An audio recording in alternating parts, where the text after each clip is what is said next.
नमस्कार दोस्तों, आपने किसी बैंक में या तो नॉन बैंकिंग फाइनेंस कंपनी में लोन के लिए एप्लीकेशन किया है और आपका लोन एप्लीकेशन रिजेक्ट हो चुका है। इसका क्या कारण हो सकते हैं? मैं CIBIL activation related, CIBIL score improvement related videos मेरे यूट्यूब चैनल में रेगुलर बेसिस में डालता हूँ। मैं यूट्यूब में लाइव सेशन भी करता हूँ कि कैसे आप सिविल स्कोर इंप्रूवमेंट करोगे, कैसे सिविल रिपोर्ट एक्टिवेशन करोगे। इसीलिए हमें बहुत सारे लोग सवाल करते हैं, सर मेरा सिविल स्कोर इतना है, इसमें हमें लोन मिलेगा कि नहीं। देखिए, हमेशा सिविल स्कोर के कारण से लोन रिजेक्ट होता है ऐसा भी नहीं है। भले ही आपका सिविल स्कोर बहुत अच्छा है, मगर सिविल रिपोर्ट में कुछ एरर है, प्रॉब्लम है, उस कारण से भी आपका लोन रिजेक्ट हो सकते हैं। आपका सिविल स्कोर भी अच्छा है, सिविल रिपोर्ट भी सही है, फिर भी आपका लोन रिजेक्ट हो सकते हैं। इसमें मल्टीपल रीजन हो सकते हैं। आपने किसी बैंक में लोन के लिए एप्लीकेशन किया है और आपका लोन रिजेक्ट हो चुका है, मगर बैंक मैनेजर आपको बताया नहीं क्या कारण है, किस कारण से आपका लोन रिजेक्ट हुआ है। तो वीडियो को जरूर एंड तक देखिए। मैं यहाँ पे बहुत सारा इन्फॉर्मेशन दिया हूँ। अब वीडियो एंड तक देख लोगे तो आपको पता चलेगा क्या कारण हो सकता है आपका लोन रिजेक्शन होने का। साथ में आपको दूसरा कोई प्रॉब्लम रहे तो आप प्रॉब्लम सुधार के नेक्स्ट टाइम आप लोन के लिए एप्लीकेशन कर सकते हो। आप कोई बैंक में या किसी कस्टमर को लोन दे रहे हैं तो उस टाइम पे वो लोग देखते हैं कि जो कस्टमर को लोन दिया जा रहा है वो with interest timely loan repayment कर पाएगी कि नहीं। इसीलिए कुछ पैरामीटर फॉलो करते हैं जिसको हम लोग एलिजिबिलिटी क्राइटेरिया भी कहते हैं। सबसे पहले आता है सिविल स्कोर।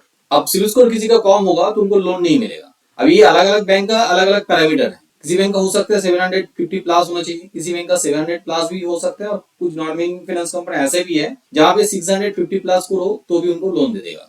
मगर मान लो यहाँ पे कस्टमर का सिविल स्कोर अच्छा है, मगर रिपोर्ट में रिटर्न ऑफ सेटल जैसा नेगेटिव स्टेटस है, तो इस टाइप का नेगेटिव स्टेटस भी रहे तो भी उनको लोन एप्लीकेशन रिजेक्ट हो सकता है। मान लो उनका रिपोर्ट में ऐसा कोई नेगेटिव स्टेटस है नहीं, मगर उन्होंने सारा लोन पेमेंट कर दिया है, और जो लोन पेमेंट किया है कुछ लोन में ऐसा है कि उन्होंने काफी ज्यादा लेट कर दिया है, किसी का 900 डेज डीपीडी होगा तो उनका लोन रिजेक्ट होने का चांसेस बहुत ज्यादा है। अब कुछ बैंक ऐसे भी है जहाँ पे 100 डेज 200 डेज डीपीडी होता है तो भी उनको लोन नहीं देता है। अब यहाँ पे मैं सिविल स्कोर और रिपोर्ट को लेके ज्यादा नहीं बताएंगे क्योंकि बहुत ज्यादा वीडियो मैंने ऑलरेडी मेरे यूट्यूब चैनल में डाल दिया हूँ। यहाँ पे मैं दूसरा पॉइंट को लेके आप लोगों को बताएंगे जिस कारण से लोन रिजेक्ट हो जाता है, जैसे कि हाई फायर। अब ये होता है fixed obligation to income ratio. इस चीज को और भी डिटेल में समझ लीजिए। मान लो किसी कस्टमर को मंथली इनकम 30,000 है और उन्हें ऑलरेडी ईएमआई दे रहा है 18,000, तो उनका फायर आता है 60%। मगर बैंक उन कस्टमर को लोन नहीं देता है जिनका फायर 40% से लेके 50% से ज्यादा हो, क्योंकि बैंक को लगता है कि उनको हम लोग और भी लोन दे देंगे तो उनका लोन रिपेमेंट करने का कैपेसिटी नहीं रहेगा, वो डिफॉल्ट कर सकते हैं। अब देखिए, यहाँ पे आपको लग सकता है कि कस्टमर का सैलरी 30,000 है, उन्होंने सिर्फ 18,000 ईएमआई दे रहा है, और भी तो ईएमआई दे सकते हैं। मगर एक चीज सोचिए, कस्टमर को घर चलाने के लिए भी तो खर्चा है, तो बैंक ये चीज को भी देखते हैं। अब आता है एम्प्लॉयमेंट एंड इनकम स्टेबिलिटी। आप वो कस्टमर किस कंपनी में नौकरी करते हैं और इनकम स्टेबिलिटी क्या है ये भी चेक किया जाता है। मान लो कोई कस्टमर हर 6 महीने में नौकरी चेंज कर रहा है, उन कस्टमर का जॉब स्टेबिलिटी नहीं माना जाता है, क्योंकि हो सकता है कि उनको नौकरी एक ही कंपनी में स्टिक नहीं हो पा रहे हैं, इसीलिए वो बार बार नौकरी चेंज कर रहे हैं। कंपनी देखते हैं कम से कम 1 साल उस कंपनी में रहना चाहिए जिस कंपनी में अभी नौकरी कर रहे हैं, और उनका टोटल जो एक्सपीरियंस है वो मिनिमम 2 साल का होना चाहिए। हाँ, गवर्नमेंट जॉब के लिए हो सकता है कि उनको नौकरी मिला है 1 साल हो चुका है, वहां पे भी लोन मिल सकता है, मगर प्राइवेट कंपनी के लिए कंपनी देखता है कि वो ज्यादा टाइम के लिए नौकरी कर रहे हैं तभी उनका जॉब स्टेबल है। आप एम्प्लॉयमेंट कैटेगरी भी चेक करते हैं। कुछ कंपनीज है जहाँ पे अनसिक्योर्ड लोन प्रोवाइड किया जाता है।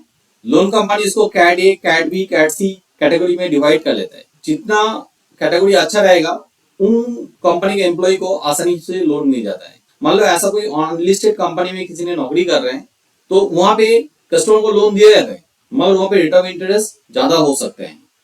Insufficient income. अब मान लो किसी ने नौकरी भी करते हैं, उनको सैलरी भी मिलता है, फिर भी कुछ बैंक उन कस्टमर को लोन नहीं दे सकते हैं। जैसे कि मान लो किसी बैंक में 25,000 मिनिमम सैलरी होने से उनको पर्सनल लोन देगा, और उनका कोई कस्टमर का 20,000 सैलरी होगा तो वहां पे लोन एप्लीकेशन रिजेक्ट हो सकते हैं। ठीक है, ऐसे नहीं कि किसी भी जगह उनको लोन नहीं मिलेगा। ऐसे भी जगह है जहाँ पे 20,000 से नीचे सैलरी है तो भी उनको लोन मिलता है, मगर कुछ बैंक ऐसे भी है जहाँ पे मिनिमम सैलरी 30,000 होना पड़ेगा तभी जाके उनको लोन मिलेगा।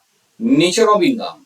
अब कोई किसी कंपनी नौकरी करता है जहाँ पे उनको कैश सैलरी मिलता है, तो कैश सैलरी में बहुत सारा बैंक लोन नहीं करता है, स्पेशली अनसिक्योर्ड लोन उनको नहीं मिलता है। हाँ, मॉर्गेज लोन हो जैसे कि होम लोन, उस केस में लोन मिल सकते हैं। कुछ केसेस में ऐसा भी हो सकता है जो सेल्फ एम्प्लॉयड है, उन्होंने टाइमली आईटीआर फाइल नहीं कर रहा है, या तो आईटीआर में इनकम देखा जाए कि अप्स एंड डाउन हो रहा है, उस केसेस में भी लोन रिजेक्ट हो सकते हैं। Multiple recent loan inquiry. मैं एक चीज बोलने से भूल गया हूँ, जब मैं सिविल स्कोर रिलेटेड प्रॉब्लम्स को लेके बता रहे थे, तो ये किसी कस्टमर को ज्यादा इंक्वायरी होगा एक ही महीने के अंदर में या तो 2-3 महीने के अंदर में, उनका भी लोन रिजेक्ट हो सकते हैं। भले ही उनकी इनकम अच्छा है, अदर एलिजिबिलिटी है, उसके बाद भी सिर्फ ज्यादा इंक्वायरी करने के कारण से उनका लोन रिजेक्ट हो सकते हैं।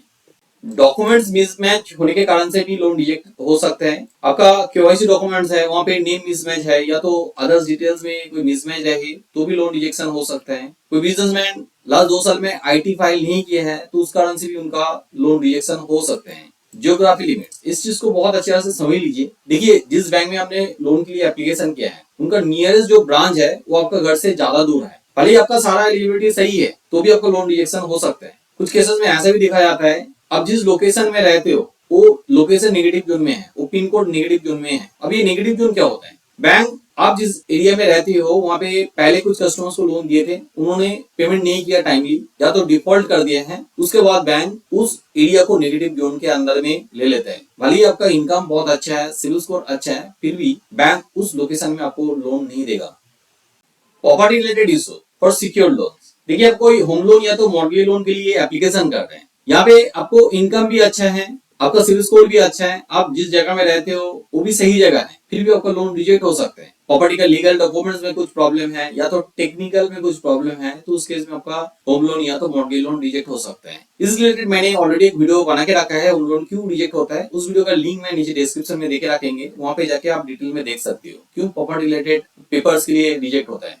एज फैक्टर, किसी का ज्यादा एज हो जाता है तो उस केस में लोन रिजेक्ट हो सकता है। मान लो 60 ईयर से ज्यादा हो गया है, अब सैलरीड एम्प्लॉय के लिए सोचोगे तो 60 इयर्स रिटायरमेंट एज है, उसके बाद कोई लोन एप्लीकेशन करोगे तो उनका लोन रिजेक्ट हो सकता है। हाँ, यहाँ पे कोई बिजनेस कस्टमर है तो उनका लोन उसके बाद भी मिल सकते हैं। कुछ केसेस में ऐसे भी देखा जाता है 60 इयर्स हुआ भी नहीं है, 58 इयर्स है, तो भी उनको होम लोन जैसा लोन नहीं मिलता है, क्योंकि होम लोन एक लॉन्ग टर्म लोन है तो वो लोन कंटिन्यू नहीं कर सकते। हाँ, यहाँ पे कोई सरकारी कंपनी में नौकरी करते हैं, गवर्नमेंट जॉब है, जिनका रिटायरमेंट के बाद पेंशन भी मिलेगा, उनको शायद होम लोन मिल सकता है शॉर्ट टाइम के लिए। मगर जिनके एज बहुत कम है, मान लो 21 ईयर से कम है, तो जहां तक बैंक में लोन एप्लीकेशन रिजेक्ट हो जाता है। लैक ऑफ क्रेडिट हिस्ट्री, अब जो कस्टमर लोन के लिए एप्लीकेशन कर रहे हैं उन्होंने पहले कभी लोन लिया नहीं है, तो कोई हिस्ट्री भी नहीं रहेगा, वो अच्छा टाइमली पेमेंट कर रहा है कि नहीं, बैंक मैनेजर को पता नहीं चलेगा। तो जहां तक अनसिक्योर लोन का केस में इस टाइप का लोन रिजेक्ट हो सकते हैं। हाँ, सिक्योर लोन का केस में फिर भी लोन मिल जाता है विदाउट क्रेडिट हिस्ट्री।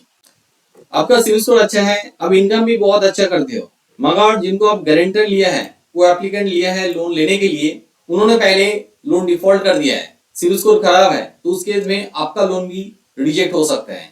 आपका बैंकिंग बिहेवियर अच्छा नहीं है, आप बैलेंस अच्छी तरह से मेंटेन नहीं करते हो, कभी कभी जीरो बैलेंस हो जाता है, आपका जो इनकम है वो आपका स्टेटमेंट में सही तरह से दिखता नहीं है, क्रेडिट टाइमली होता नहीं है, आपने मल्टीपल चेक बाउंस कर दिया है, फिर भी आपका लोन रिजेक्ट हो सकता है।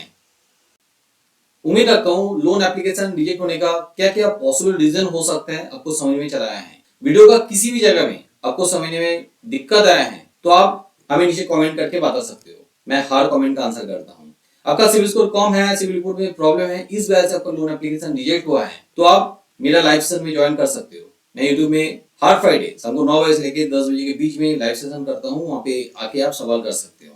आपका सिविल स्कोर कम है, सिविल रिपोर्ट में प्रॉब्लम है, जिसको आप रेक्टिफिकेशन करना चाहते हो, स्कोर को इंप्रूवमेंट करना चाहते हो, तो आप हमारा सर्विस भी ले सकते हो। हम लोग आपके लिए सिविल रिपोर्ट रेक्टिफिकेशन करके देंगे, सिविल स्कोर इंप्रूवमेंट करेंगे, ताकि आगे चल के आपको आसानी से लोन मिल जाए। हमारा हेल्पलाइन नंबर नीचे डिस्क्रिप्शन में दिया हुआ है, इस नंबर पे आज ही कांटेक्ट कीजिए। नंबर मंडे से लेकर सैटरडे तक ओपन रहता है, सुबह 10 बजे से लेकर शाम को 7 बजे, आप कभी भी कांटेक्ट कर सकते हो। मेरा वीडियो अच्छा लगे तो जरूर लाइक कीजिए, मेरे चैनल को सब्सक्राइब कीजिए ताकि आने वाला वीडियो का नोटिफिकेशन मिल जाए। हाँ, जरूर बेल आइकन को दबा दीजिए। वीडियो को एंड तक देखने के लिए बहुत बहुत धन्यवाद।